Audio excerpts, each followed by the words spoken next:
便当节今日开始，除了逐工限量150份 EMU3000造型这肥仔便当，有真诶乡亲透早6点就咧排咧以外，本来要将伫14行入历史的八角便当嘛推出告别版，好真个铁路迷呢收钱伫买，看到民众呢则唔甘，交通部长王国才讲，会搁加代替局长杜美参详看卖，看会使继续买无？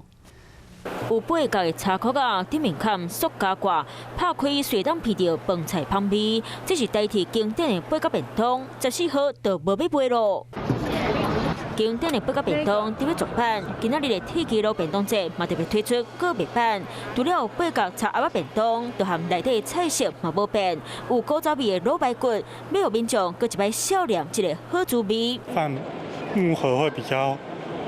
习惯啊，换纸盒，味道又不一样。一个是香味，一个是它是木头有木头的香味，这是没塑胶的没有香味。因为八角便当很多人的回忆啊，哈，我这个会请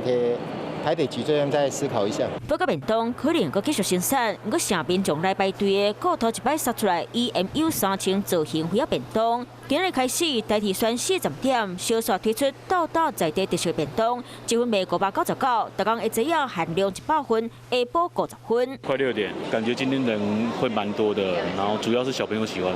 上新造型 EMU3000型便当，铁基路便当节头一天就向民众来买，代替上创意，想要让大家拢食一下，嘛希望大家拢快喜意。